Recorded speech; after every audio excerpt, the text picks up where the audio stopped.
AgriLeader Circle. Tonight's circle is titled Cultivating Young Minds, Fertile Food and Farming Education. Now that's a pocket full of puns, but on a serious note, this is a very important area and an area that farmers have told AHDB that they want as a priority and we should invest more in. So yes, tonight we'll be talking all things food, farming, schools, stews and students, education and exams, curriculums, and cooking in the classroom. I'm afraid to say Charlotte's already got her attention, and Joe is definitely the teacher's pet. Yeah. Maybe all the way around.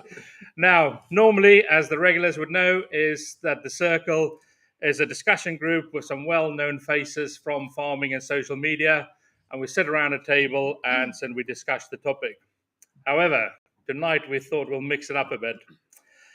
Firstly, we're also joined by Iona Corbett, Head of Food and Nutrition at Chipping Campden School, and we were going to have Andrew Hartshorn. If you're on social media, you might have seen he might have been, we were going to try and be here, but he can't make it. As if though a bigger circle isn't enough, we've also then got a live audience in a theatre, and whoever's idea that was, we need to have a word. Anyway, so glad to have everybody here. We've got parents, we've got students, we've got farmers, teachers, everybody. But let's get stuck in. So we'll go around. Tell us a little bit of who you are, where you're from, what you do. Starting at the end there. James Taylor, farm with my father Andrew on the Broughton Castle estate near Banbury, with traditional mixed farm. We try and engage the public in various ways, which we'll get onto, but with sheep, beef, cereals, poultry, switchet, and beeves. That's my honey there, bit of shameless product placement. How much is a jar? For you, $3.50. That's very good value. I sell mine at double that. Good evening, folks. I'm really excited to be here. My name's Tom Martin. On social media as Farmer Tom. We're passionate on our farm about helping people to see what happens on the other side of the farm gate. We have a medium-sized family farm. We're mixed, so we have combinable crops. We have some grassland. And we also run a charity called Farmer Time, where we link up farmers and classrooms around the UK and in fact around the world for a series of video calls so people can really see what we get up to and how we produce food and why they can be proud to buy British produce. And what is it called? It's called Farmer Time. Farmer Time. Farmertime.uk. Excellent. Iona. Hi everyone, my name's Iona Corbett. I'm the Head of Food and Nutrition here at Chipping Campden School. I've come from a background on a dairy farm where I used to do school visits, as well as having been a teacher for a number of years now. But the farming and the education is where I have a passion. Excellent. My name is James Herrick. I'm a suckler beef and arable farmer from Leicestershire, but you might know me better from YouTube and Instagram as at Baldy's Farm. Why is that? you wouldn't know. You're all right with the glare. We're all right. I was literally going to say exactly the same thing. My name's Charlotte Ashley, and we are beef and sheep up in Cumbria. It's a long way away, I can tell you right now. We're going into dairy imminently, so that's another interesting project for us. But we have a YouTube channel as well, which I want to say it's predominantly watched by a younger audience, so I have to tailor the content towards that. Well, I'm... Oh. You carry on. So yeah, I'm Joe Seels. We are beef and arable farmers up in South Yorkshire, and yeah, I've done a daily blog now for I think we're coming up towards 2 years, just about life on our farm and what goes on in producing food for the nation, I suppose. So we don't really try and push it as anything educational, but people do learn things along the way, and yeah, it seems to have been received well. So yeah, it's Joe Seels on YouTube and on TikTok. Roz. I'm Roz Reynolds, and I head up the education work at AHDB, and our focus is on educating consumers of the future, and that includes delivering an education programme called Food: A Fact of Life in partnership with the British Nutrition Foundation. Excellent, thank you. We'll dive in with loads of questions. If you're listening online, put your questions in wherever you're listening. We've got a couple of people monitoring those, and they'll be sending that in to me here, and we'll ask those questions. That's really what brings us all alive. We'll ask some questions of the audience. In a minute, Charlotte is going to jump in with some questions to our panel, and they can have the rest of the evening to think about that. And then at the end of the evening, we'll hear what they say. So careful, he's Charlotte. Sorry. We'll hear the questions the answers at the end of the evening. For the first person to answer the first question right on where, Joe? YouTube. So that person can win. Yeah. Oh yeah, YouTube. Win an AgriLeader mug.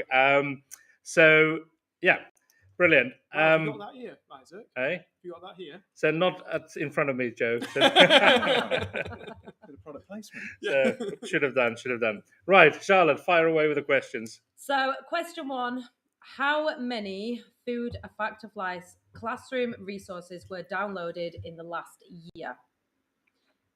Are you writing that down? Are you on Google now? Well, No, I'm just making a note. we'll ask the questions later. No cheating, James and I are thank you taking very this much. seriously. Question 2: how many teacher training events did AHDB and the British Nutrition Foundation put on last year? Covering up the answers. I know what he's like. Oh, I didn't realise the answers were on there. How many delegates attended those teacher training events? How many Twitter followers has Food: A Fact of Life got? And what age range does our resources cover? So if you're listening online, put your answers in there, play along, and any questions you've got, any comments, then put them in there and we'll get them fired in. Right. So last week, AHDB and Leaf organised the Farming Food for You conference at Plumpton College, where there were 150 secondary school students. Roz, tell us about that.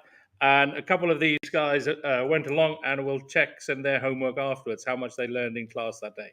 But tell us about that. Yeah, so at AHDB, we have our education work that covers really 3 themes. So where food comes from, healthy eating and cooking. And this event that we delivered in partnership with Leaf Education was really focused on bringing to life that where food comes from message. And we particularly wanted to focus on secondary school students because we know that often opportunities to get out on farm are perhaps more limited at secondary school age. And so we partnered with Leaf Education and delivered the event at Plumpton College, which is an agricultural college down in East Sussex. We had 150 GCSE students from business studies, but also food preparation and nutrition. And they got a fully immersive day. So they got to go around the college farms. I know you guys also got to check out the farm, didn't you? As they bring to life that where food comes from message, but also get to meet people from the, obviously got to meet you farmers, but also we had other people from the industry as well, so local food producers talk about their products. And we also had workshops around the business aspects of producing food, but also bakery and nutrition activities as well. It was a good setup there, wasn't it? Yeah. So what did you learn, Joe? What did you see? Yeah, lots. Bakery. They're teaching them how to make bread. Yeah, we saw that. It was quite interesting because they were tying in, they were teaching them about the different protein levels and when to use it. The wheat's coming from just over the hill, bringing it all back to the farm. Vitamin E is good for your hair. I remember that one. Just to rub it in. It was interesting. Yeah, I've already got that noted down. It was interesting, like the butchery and everything. Yeah, we snuck off into the butchery. Was really that was good. amazing. But then, all the different produce and just teaching kids. I was about sort of farm finance, things like that, and which was interesting. About how much kit costs, and it was good. I think a lot of the kids were switched on as well, because they were butchering a lamb there, weren't they? And we asked him if he'd had any silly questions as to what the lamb was. I think he said that one person after it was a dog, but most of the students who were there were actually and they weren't switched on to farm. I mean, it's in the most respectful way. They were as childish about it as what I thought they would be either. The questions were relatively grown up, and there was no silly squealing and carrying on. It was literally, he was butchering a lamb in front of them, and they just kind of watched and went, "Oh wow," which was a better response than what I thought he would have got. Yeah, they were pretty mesmerised by it. And it was. I thought they would have been a bit squeamish, a bit silly, but they really weren't, were they? They weren't. I think the engagement was amazing. It was actually really encouraging, and we forget sometimes as farmers how interesting what we get to do every day is. But the thing that I think really impressed me was to local business owners who all running their own P&L, all running their own balance sheet, all worrying about paying staff, about about their markets. So they were not only learning about where their food comes from and the elements of nutrition, but they were learning about running a small business, about the commerciality as well. And that was just osmosing in as all the other subject matter happened. So that was great to see, actually, really encouraging. See, those kind of events promote so much cross-curricular opportunities, and I think that's sometimes where we don't do what we should be doing in schools. I think we need to be liaising more with other departments and minor studies as well, previously at A-level and GCSE. So I can see where those opportunities come. And I think where we need to be cashing in is working with our colleagues a little bit more to go, right, okay, we're delivering this, what are you doing? How can we link it up? Let's look at it as a bigger project rather than just food and nutrition in isolation, business studies in isolation. Word isolation. I was talking with some of the great audience members at the beginning about, a subject is really isolating, whereas actually when you look at food production, you've got all areas from mathematics through to all areas of science and technology, software, and just all kinds of areas as well. And there isn't, you don't pick a subject, actually move through various different subjects. That's the bit I enjoyed about it, actually, looking at farming and the associated industries with it that go along with it. I think it probably, you maybe weren't going to inspire the children to want to be a farmer, but to open their eyes to other possibilities. I think that was quite a nice thing. It was interesting. And the whole connection back to food and where it comes from, how do you think that landed, or what did you pick up on that? I watched a group of, I think they were food technology students, and they were talking to one of the ladies there who had a farm shop, and it was venison, and she was explaining about seasonality and things like that, and they didn't leave. They just stood listening to her, and I thought she just had them, and she was explaining to them how we have a shooting season and things like that, and that's not something I would have been able to explain to them, and they took it all in, which was. It was just good to see engaging with them. I was talking to this one lad, and I was saying we were looking around the dairy part, and so all the cows were there, and I said they're in the stalls like that, and they're laid down, and then the pee from the back end, so that's why the stalls are all clean and blah blah blah. And he says, "Are they all females then?" I'm like, I should have gone back to basics. Yes, they are all female, and I'm telling him a bit more technical, and I needed to cover the basics rather than start at the other end. And Roz and Iona, maybe, is that, how do you find that balance of not teaching people to suck eggs, but how do you pitch it, or how do you find out, and bring maybe some new guys in that then get kids on school as well?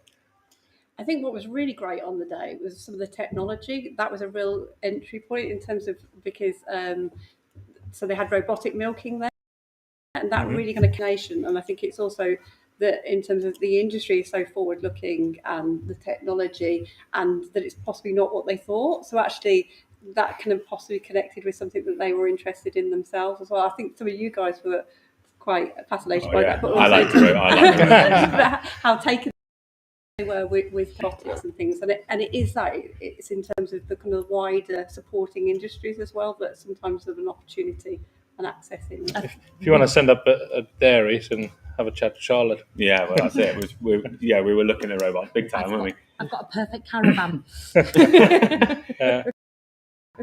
But it was really good. I quite liked the fact that we had so many. All the wider industry and then obviously at farming all in the same place together. So it did give that sort of reality.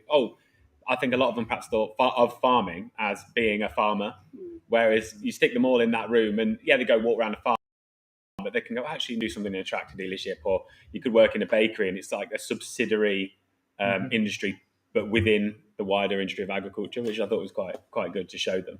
I think going back to gaps of knowledge and how far back to basics do you need to go, certainly with our year 7s we do a baseline of what have you brought up with you from primary school.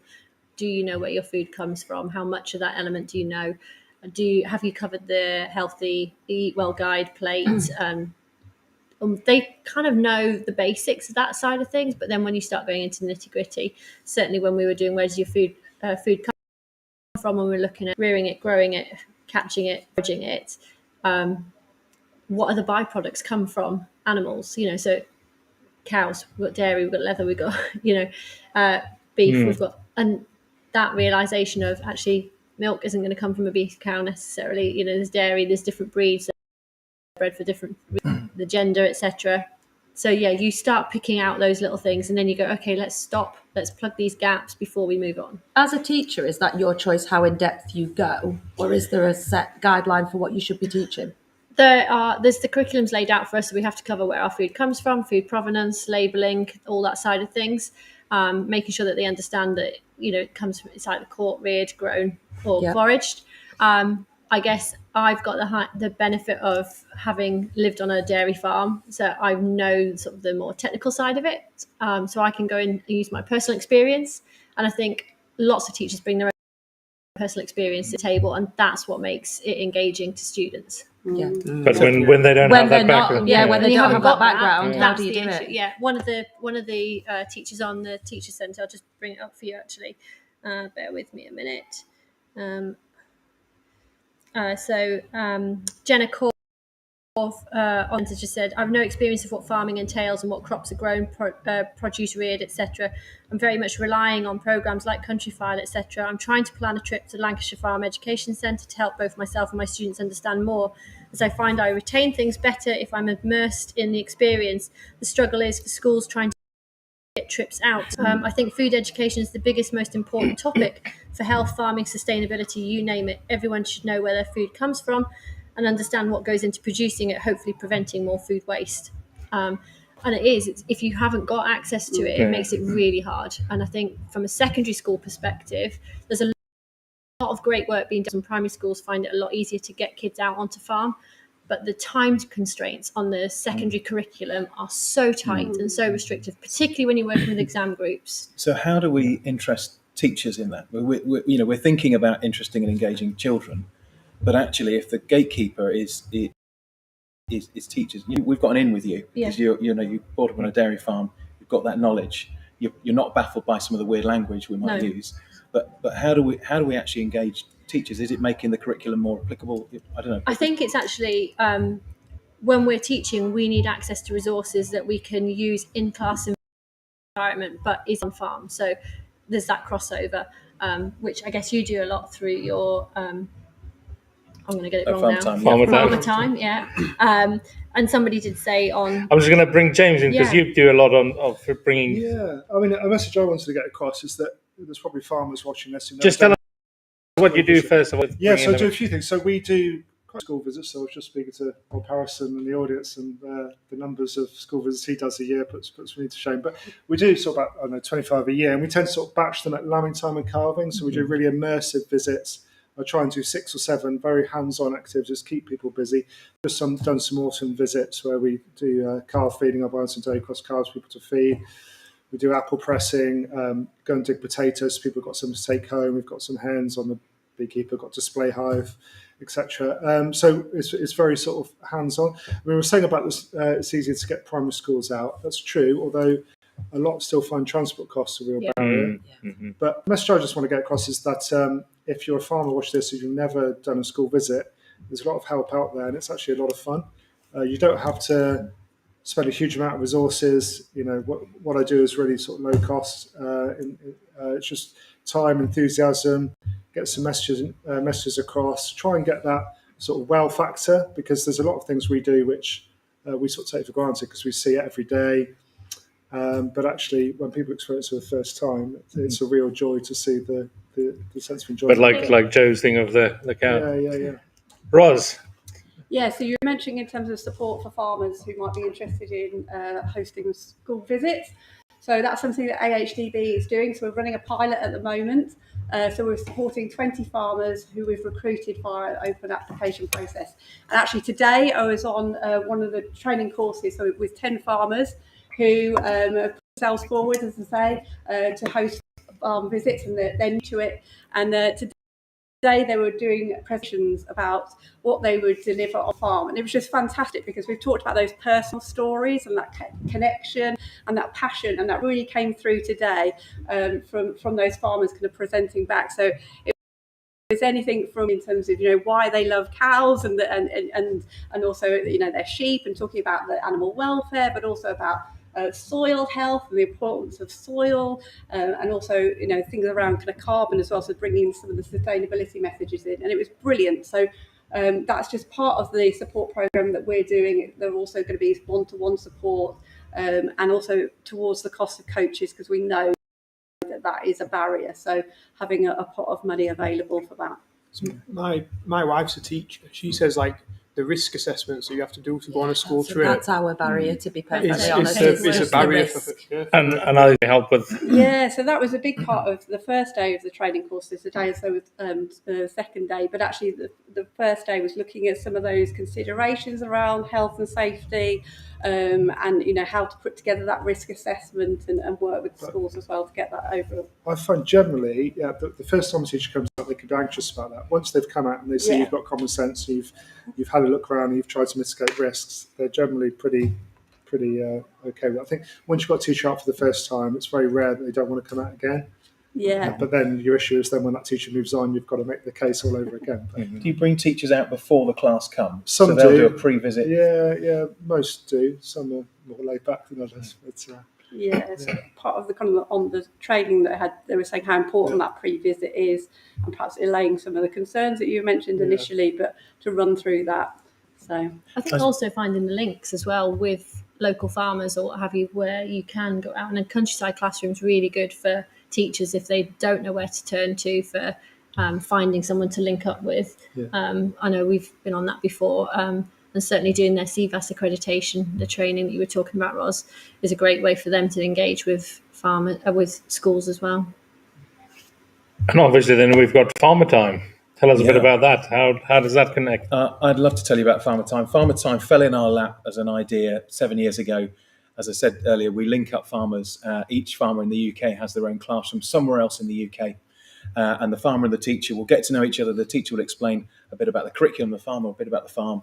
And then the teacher will say, at the moment we're studying, and it could be genetics, it could be poo or reproduction or climate change or water or weather or soils or pollinators or root vegetables, you name it. And the curriculum is incredibly broad, as it should be. But equally, I think what our teachers are amazed by as they progress with Farmer Time is how many elements are appropriate to or can be illustrated on the farm. I got a call from a friend of mine the other day, and he just put me on the spot live. He said, "My class are here, Tom, and they want to help you out with your fencing problem."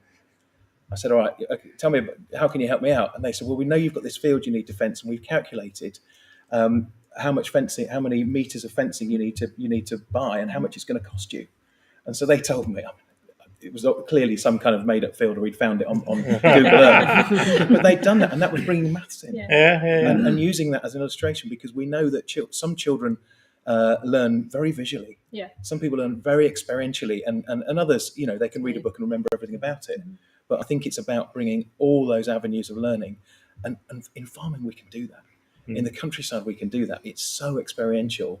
And your visits, those children in their 40s will be able to tell you the name of one of your chickens, probably, because it stuck with them, and they'll be able to tell you also how that relates to their learning, because it's just sat in. I think having that visual, having the practical experience, whether we're doing it in class or off-site, it just brings it all home. It makes it more real to them. They're able to engage with it much more. It's great repeating information to them, whether it's the sciencey side of things or if it's talking about specific ingredients or diets. I was doing with my year 12s, we're looking at alternative diets and things like that. But when they actually do it and they have to think about it for themselves, that's when it makes it real for them. And they go, actually, can't do that because there's this problem, or I've got to find a solution to that problem. And they do. And certainly lower down the school, 7, 8 and 9, we just made a really simple mayonnaise the other day with year 9. And they were like, I never knew I could do this. Why am I buying mayonnaise? I can make it at home. And half of them took the recipe on. I'm like, I'm going to do this tonight. It's, and those sort of moments where those light bulb moments that they have, and they realise they can do it no problem at all. That's what you get. That's where I get. Where you get your buzz from. Yeah. Completely. So how do we really change things? I mean, we're at a point in history where people have never been more interested in where their food comes from, but they've probably never been more divorced. They've probably never known less about it. Is it huge investment? Is it a complete way of thinking? Is it, what is it? What do you think as an educator? I've got mixed views on it. I think I have my views as a teacher, but I also have my views as a parent. And I was talking to some colleagues today who are similar situation. They've got children of their own at high school age, and they were saying, sometimes for them what they want to come out with life skills, and it's more about learning how to cook food types so that they have those life skills to take on.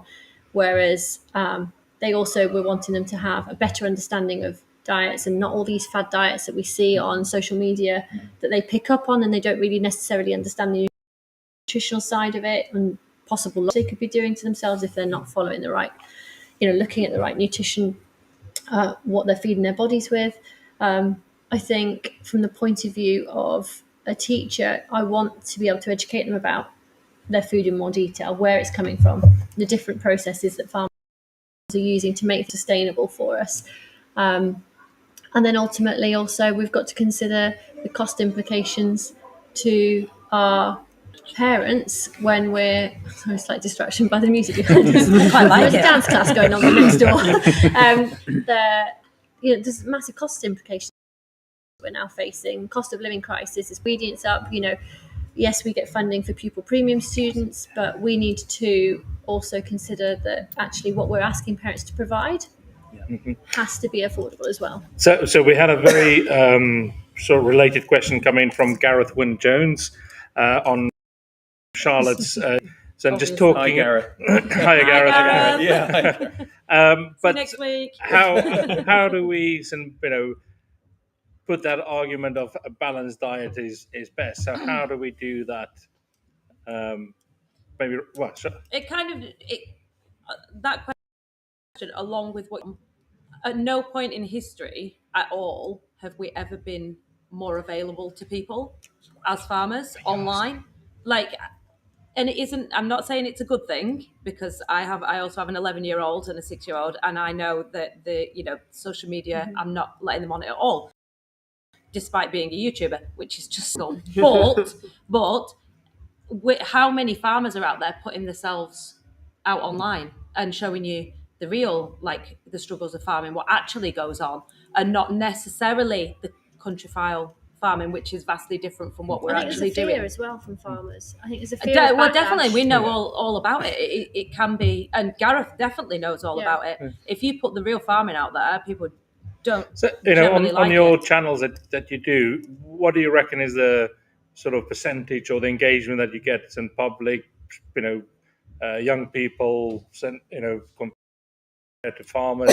What are the kind of conversations that you have off the back of it? I think we were discussing that earlier, weren't we? Saying that YouTube can be a bit of an echo chamber, in that you've got to be interested to watch that. And they're all farmers anyway. Okay. TikTok, however, completely different, and the questions that were asked as well. Is that a dog? It's can cows walk backwards? Yes, it's a silly question. Can they? Yes, of course. They can also walk up steps.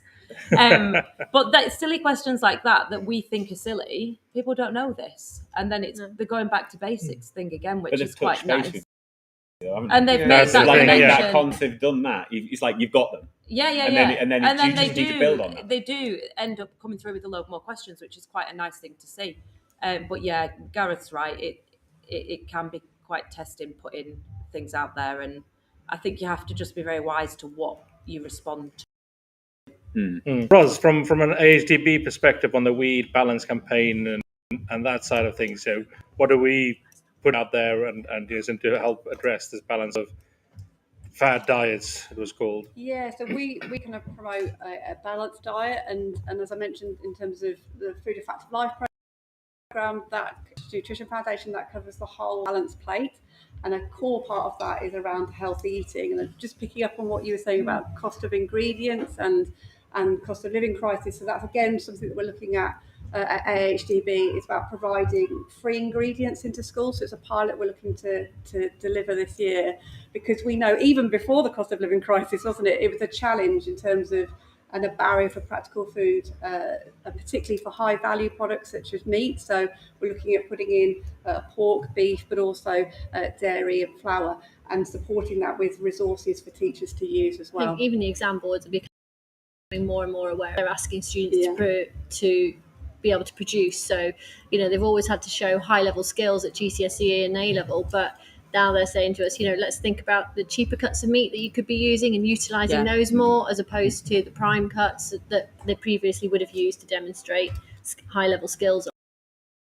Apparent in feedback this year was let's start looking at how we can be more affordable for families. Let's not be pushing too many things, but we can still achieve those high-level skills using alternative cuts of meat, etc. And Fish Heroes, which is a scheme that is run through the Teachers Centre in conjunction with the Teachers Centre UK Food Day, they've already started doing this kind of programme, providing free fish and mussels and things like shellfish to schools across the country, particularly where there is higher poverty levels, so that students can have those opportunities to work with products that they might not have used, ingredients that they may not have considered. It's like a brilliant scheme. I don't know. I think we're going to get onto barriers to visits and what we as an industry can do. But go back to the transport cost issue. Do you feel that? Does anyone feel that we as an industry should perhaps be doing more to help schools just physically can't get really want to? It's a bit piecemeal in terms of the support that they might be able to achieve. I mean, I speak to some teachers and they say if they ask parents for a voluntary contribution, less than half will give it, or be able to give it. So other than subsidy ourselves, do you think we should be doing more to try and reach? I took some piglets in to school. Now I just stuck them in the trailer, and fortunately it was quite a decent trailer. I borrowed off somebody and I took them to school. I reversed in, opened the gates. Luckily there was a big barrier between it could have gone so badly wrong, as I say this live to people, that they had. Now, bear in mind, I come from a very, very rural community. It is a farming community. The tractors are bombing on through the villages. And some of the kids in this very, very small school had never seen a pig. And just that kind of little experience will stick with them. I don't think it necessarily needs to be a massive big farm visit. If ever try to do a little, I know everyone's going to go, take a cow to school, which you wouldn't be able to do that anyway. But do you know what I mean? But I guess it is, the things, your social media channels that engage them. How many schools and farmers are engaged with? We have 1,000 farmer teacher pairings. This is a real call to farmers, is that we have lots of teachers who are looking for a farmer who can just spare 15 minutes every 2 or 3 weeks to do a video call from your yard or from your field. Plug away. How do they get involved? How to get farmers? Farmertime.uk for more information. Sign up, and we'll pay. Just sign up as well. We might take a little bit longer to get you a farmer, but farmers, get on board. We want to give these teachers a great experience. We want to, what I'm hearing about the barriers, whether it's our health and safety or it's our whatever it might be, it's the cost of transport. If we want something enough, we'll find it there. And actually, Farmer Time is a way that just brings that excitement, the kind of interest, not only in our young people but our teachers. And I hear teachers go, "Oh, I never knew that. Oh, that's really interesing." And if actually, we're doing that, the kids are definitely doing that. Absolutely. And we had farmers who got letters from parents saying, because they'd shown a lamb being born, and the kids had gone home, and the parents wrote to the farmer to say, "This is an experience my child will never forget. Thank you." And it's bringing that excitement, which is what we all have. But it's getting that through. And if they can't do a call, like you're saying, through Farmer Time, even if they could send in video clips that we could then use as part of our teaching material. Because around Back British Farming Day at the beginning of September, wasn't it? And if you did a whole load of little video clips that were on social media, and they were brilliant. I could use them in my teaching. I could embed them. Andrew Ward from Wardy's Waffle. Hi, Andy. Yeah. He did one on baked beans and producing the first baked beans in the UK. And I showed that to the year 7s, and they were like, "What? Baked beans where they come from China? They come from America?" They were just mind blown that. I was mind blown. I watched that video. It was a good video. It was great. But those are the kind of things that really engage the kids and grasp their imagination, and then they open up with conversations, and that's what gets them questioning. So not only are we getting their attention, we're also encouraging them to question and not just take for granted what they see on TV or on Instagram or any of those other platforms. They're starting to question where their food is coming from and asking directly, well, what does that Doesn't that one of the questions that came off that was, what about all the air miles, the food miles, and that they're connecting the dots then. And they're starting to formulate questions to think in the grey rather than the black and white. Absolutely. I mean, it's amazing, it's exciting, and that's where absolutely where we need to be. I send in when we plant beans on our farm. Send some beans into, and they'll plant some in the cold, some in the hot, some in the dark, some in the light. Some they'll water more than others, and all of a sudden they're on board. They're with me. They're watching things grow. We're competing to see who can, and it's immersive. And actually, then a lot of the other classroom learning, even when you're not on a farm visit or you're not part of Farmer Time call, what do you think Farmer Tom would be doing in this situation, or how would he be running this? And it's that different, that multimodal learning, which is so important. So in a minute, we'll take a few questions from the different channels, and we'll come to some audience questions as well. But remember to put them into whatever channel you're watching on, and we'll try and get to a few of them. So we've got Chris Newey from AHDB Facebook. Schools should reach out to the nearest agricultural dealer. We do a lot of work with college students, but nowhere near enough. So reaching out to agricultural dealers, I guess, is a bit of that point of some that auxiliary industries. So how do we get those? As people? a YouTuber, if Joe will know this and you'll know this, if you put a tractor on the thumbnail, bang, it's an instant hit. Now, if I put a sheep on, nah. And I think big machinery, as much as I hate to admit it, is an absolute hit with any youngsters. They just love it because it's big and it's shiny. And I don't think they necessarily correlate that with being expensive, even though we do. It's just big and shiny, and it's something that they don't ordinarily have. And I think that's a really good idea, getting, and I think they would be up for that. There's no reason why they couldn't take a tractor down to school. And if you think about every kid go through that period in their life where it's just where they love a obsessed with tractors. Yeah. And every tractor that goes past, is like, got to wave it, you got to pick your horn. Are you still there? Yeah, I'm still there. But, I just think when you're driving, every farmer could do this. Like, this is just so easy. But like you were saying about kids waving to you, just wave back. I always it's just do that it. little, and they just they light up straight light away. up, and then that's like a positive connection. And it's usually they're only like 3 or 4 when they're waving. I mean, you do get some older ones, and then you get stuff thrown at you. She's knickers and roses. Not in Barnsley. It's Right, not. I'll move on very swiftly there. And this is before the watershed. Just a comment from Ollie Blogs. Ollie's missing us. Hi, Ollie. On Joe's thing, so we need to educate the teachers, not the children. So and I think is engage. We should start using the word engage rather than comment. And I can add to that. I've got a comment here from Millie Fife who is saying, there's a whole generation who've missed out on this kind of education, and it's the parents as well. If we can help the parents we can fire their excitement and imagination. Sorry, if we can educate the kids as well, it's like it can go back to the parents' like with sheep and keeping them on the lead and stuff, and dogs. And, But just picking up on the teachers, so that is one of the things that we do as well in terms of teacher training. So James, you came and talked at our conference in London, didn't you? Yeah. Gave a presentation, and also something we're doing is actually trying to get that immersive and experiential learning for teachers. So we were in Northern Ireland with the British Nutrition Foundation at the weekend. So we were at Caffrey, so the agricultural college there, and we're looking to do something similar in England with Harper Adams in January. So bringing teachers along to have that experiential learning. And how many of those have we had in the last year? So conferences. Yeah. So we did 4 earlier this year. So in England, Scotland, Wales, and Northern Ireland. And then, as I say, we're doing this one in Northern Ireland at the weekend. And online and virtual conferences and things? So we do webinars throughout the year and also practical workshops as well. So, yeah. That was one of the questions. Well, when you said it, I was like, no, Isaac, no. We've got a question there from the audience. What do you think the best way to encourage kids is, even ones that maybe in bigger cities that can't actually access the countryside, like areas like this? Excellent. Just tell us who you are. Archie from Chipping Campden School. Right, Archie from Chipping. Yeah, I will. So Archie from Chipping Campden School saying, how do we engage kids that's maybe not in a rural, especially in the cities, and how do we get that more? I'm going to come to you here first, and then.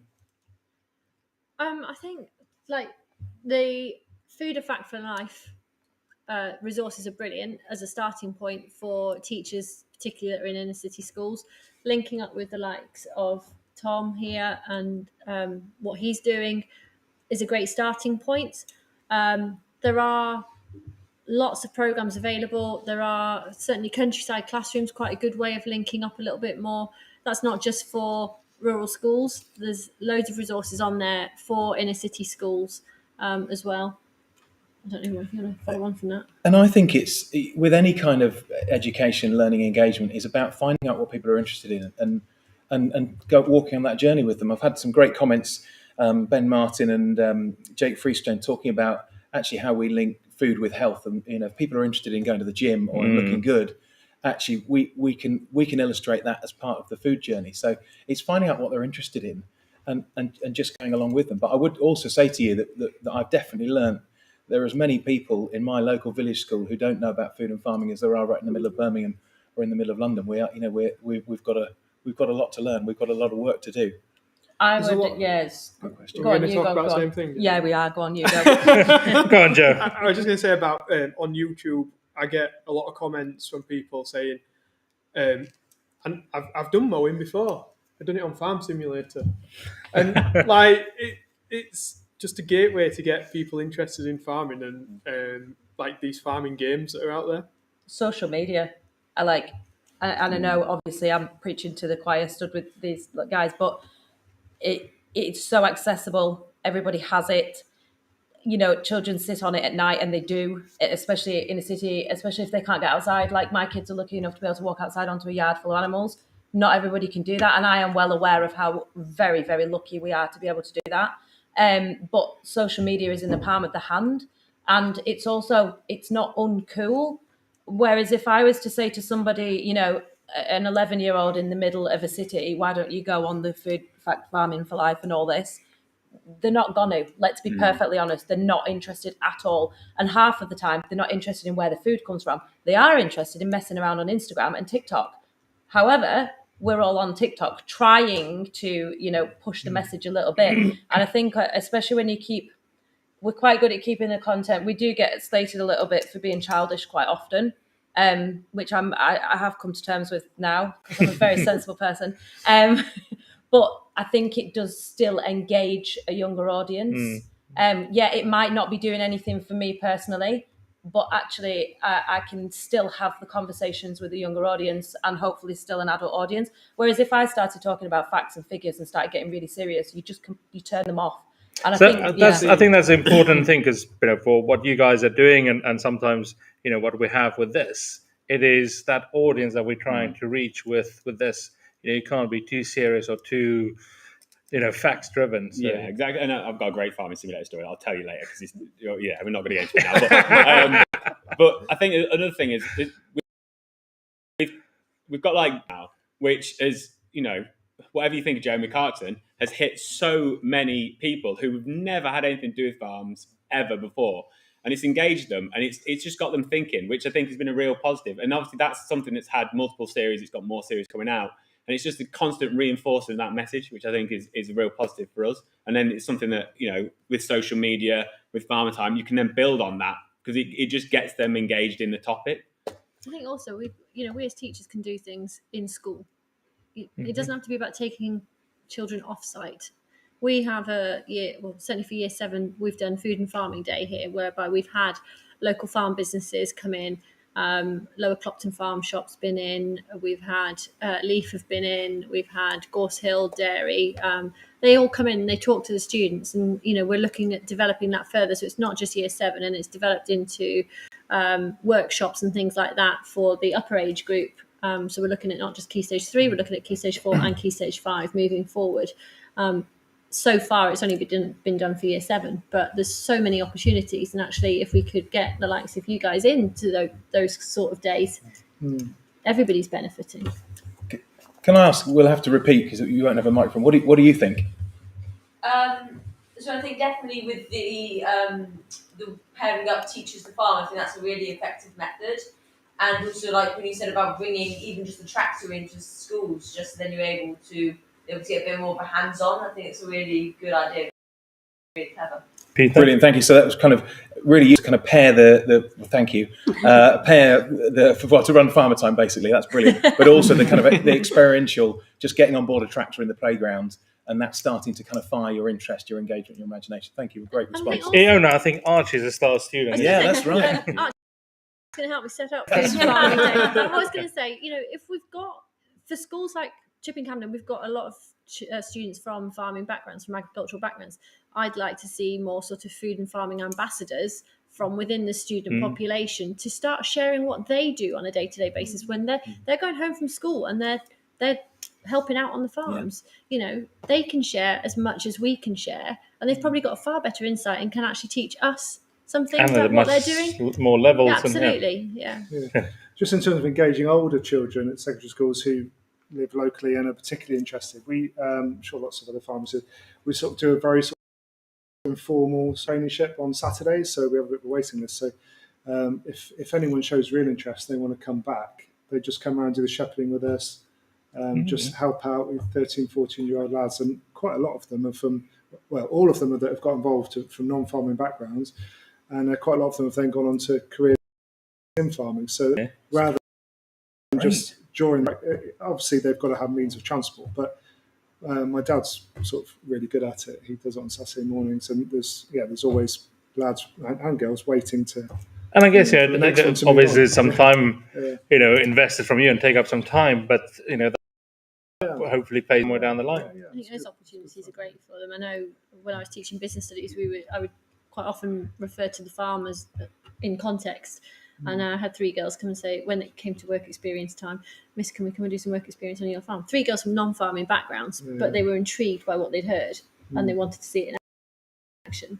Just making those links with them. Onto your dairy farm. Yeah. So you told them just be careful when the tail lifts. Yeah. Good. Life experience. Yes, it was. So I've had Ian write on Charlotte's YouTube. So I used to go to meetings of BPEX and used to get pamphlets and things. What resources are available now? So that's one for you. And another one similar, Andrew Dennett on the AHDB LinkedIn saying, I teach at Kingston Moorwood College in Dorset, very interested in what resources are available. So and just talk people through a bit what is available.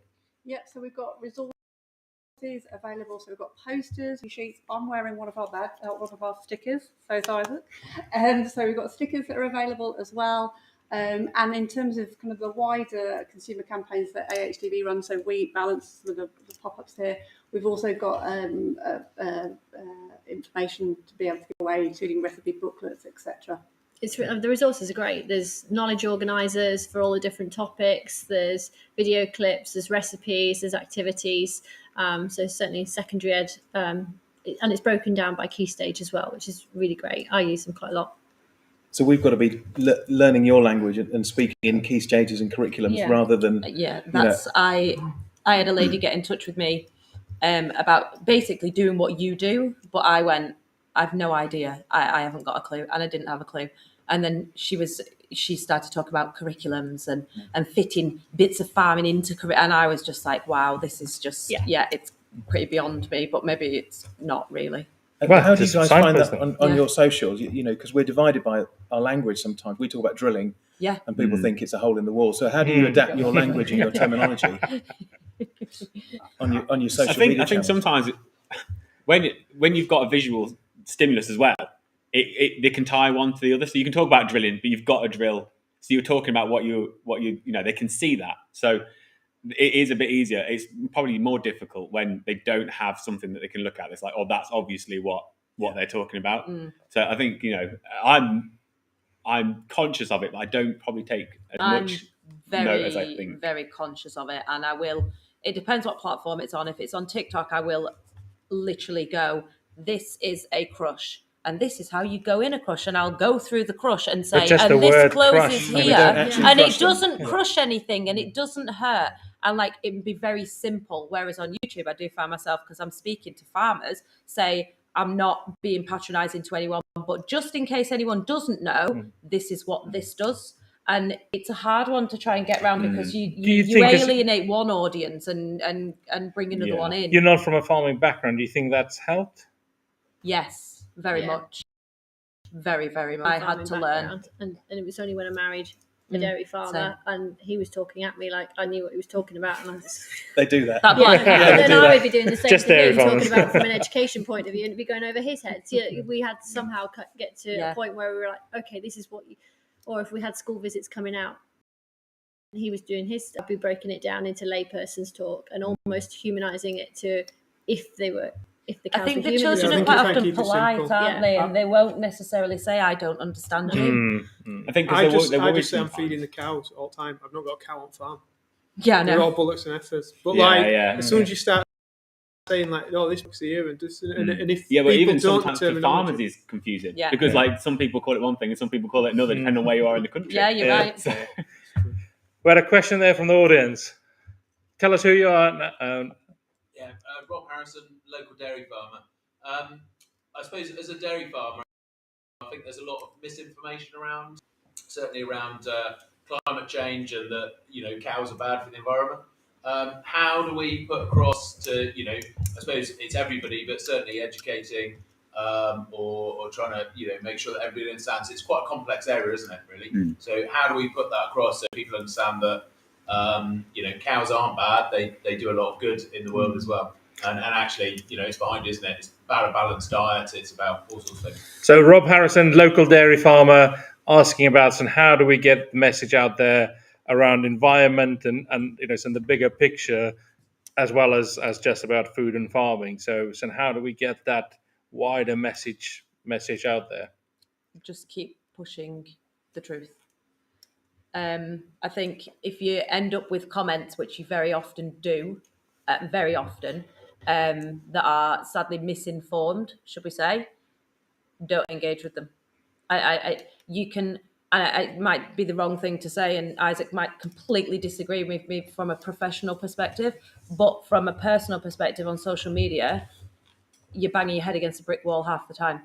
All you can do is show your truth and what you do.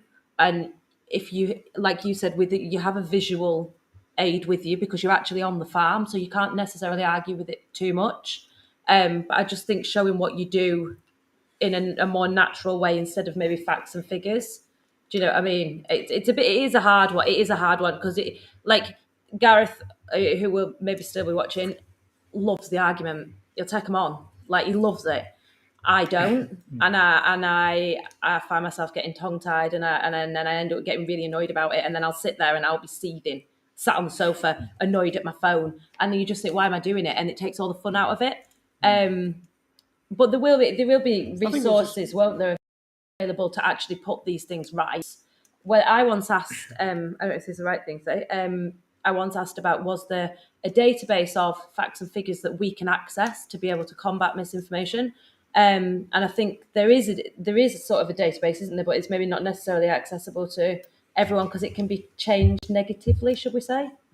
Is that right? I'm not quite sure on that one. So something that we do is we challenge misinformation, especially around adverts or published papers or like that. So you can email into AHDB and we'll review it and then send challenges. And we've had some great success with some campaigns by Oatly, for instance, and they had to retract some of their statements. So that is something that we do on behalf of levy payers. So yeah. On visits, I dig a soil pit. We've got organic matters between 10 and 13% on arable land, and that's specifically because we keep livestock in the arable rotation. So I try and just make it very practical and compare a healthy soil with benefiting from livestock and one that's not. Yeah, I keep talking about the cycle. How we're mucking out, we're putting that on the land to grow the next crop, to feed the cattle, to bed them down. And the range of habitats and the fact we've got wildflower meadows with like over 100 species of grass, and that's specifically because of the way the cattle graze. And so we try and bring in the system and the sort of habitats, the whole ecosystem. And especially with the biodiversity and that being more on people's minds. And I think that's a very important message to get out there. Engaging with other subject areas as well, looking at your geography students and things like that, your land and environment students, not just food teachers. I think one of the problems with misinformation is it's often a very simple and easy message that they're trying to put across. So they'll just say like, oh, cows are bad for the planet, stop eating beef. And you're going, well, actually, no. But to explain why not just takes so much more that it turns them off. And to try and keep your message short and sharp is something you probably need to do. And it might mean that you have to try and split that up into multiple messages in order to get it across. But yeah, it is difficult sometimes because it's very easy to say don't do something and to get someone to go, okay, because they feel like they shouldn't do it and it's bad. But to try and get that message over, actually, no, it's okay. It's always a more of a difficult fight, I think. A lot of it's in your framing. So, Rob, how I approach this is we talk about mimicking nature. We look back at how our deepest soils were produced by megafauna, which cows are, passing across the prairies, the plains. That's the alpha soils, the Andes soils, for those who are really into their soils. In meters deep, thick humus, and that's then built up to become the world's third biggest carbon sink behind oceans and fossil carbon. So all of a sudden, you've reframed it. You're into that, maybe a geographical narrative, and actually you're owning the place rather than saying no, it isn't. Because no, it isn't a really difficult argument to come to, or I think you're wrong, because then it becomes into opinion. Actually, if we start with let's get behind this, let's get underneath it, and let's get into something that we can really communicate, mimicking nature, for example, then we can get that correct message across. It's not about winning; it's about I think it depends on what level you're talking to people, and if you're talking to a 12-year-old who's got it in the head because they've watched an advert on television that meat's bad for the planet or dairy's, evil because you're pulling the calves away or whatever, I think that's an entirely different ball game to educating people that are open to listening. It is It's a fine balance. It's very difficult. Have you got any more questions there? I've got one here from Colin Bateman, AHDB YouTube, saying maybe we should think about linking inner city schools with farmers, like twinning schools or twinnings in cities. So I guess there's a bit of...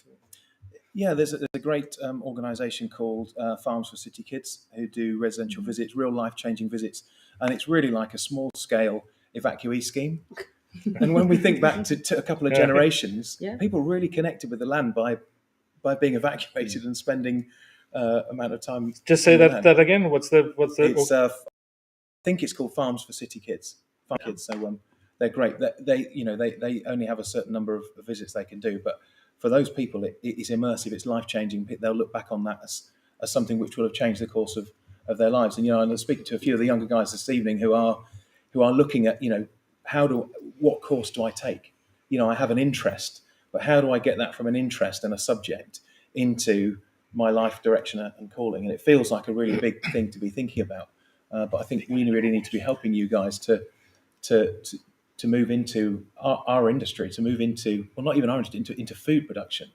We're here for you. It'd be great to hear more perhaps afterwards about how we can do that. How can we do that better? Iona, as a sort of wish list, or if you had a magic wand, Oh my goodness. what would you like, and how can farmers help you, get the message out wider and to more teachers and to more students? I think it works both ways. I think we as teachers need to be more confident to actually go, right, I need some help on this. I don't know enough about it myself. I need to improve my subject knowledge around these things so that I can provide a better education to my students. So we need to have the confidence to be able to reach out to the likes of yourselves to go, right, how can you support us? Could you give me some information on such and such, and not feel like we are incompetent in what we're doing. We know so much, but we don't know the nitty gritty because you guys are the professionals in those areas. And likewise, we were saying about the language exchange and things like that. I can teach you about the different key stages and the curriculums and how it ties in and what have you. And maybe we need to be doing more of that with each other so that it's on the right level for students. And I think we both almost need to help each other because, I quite often hear farmers going, yeah, we'll come and help. But it's what level can they help on? We need to be more specific about what we need from farmers as well. I think from the teacher's point of view. I'd love to see more farmers coming out to school and even doing small workshops on school site. I mean, we've got chickens here and we've got a polytunnel that I would love to be able to develop into like a cottage garden kitchen sort of thing for our students to then grow their own food and use it in our school kitchens. But we haven't got the resources to be able to do that. I would need volunteers to come in and help me manage that in lunch hours or after school clubs. our time is so tight as it is, whether it's in school or trying to get kids out of school, do things. We almost need a little bit more of that. Okay, if I can't come to you, is there any chance you could come in? Like you were saying, bring in the lambs or what have you, and do something. Put the tractor on the car park when we're doing food and farming day.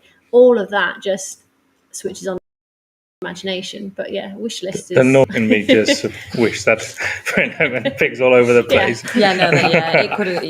The whole thing could have gone wrong, really. Right, and we've run out of time, so we'll wrap this up. But so Charlotte, if you repeat the questions for us, please, and we'll have a few. Make sure these two cheats, and as they did in their exams at school, and we'll just hear what you think. So, question 1: how many Food: A Fact of Life classroom resources were downloaded in the last year? Let's try. Have a stab. How many food are 10,000?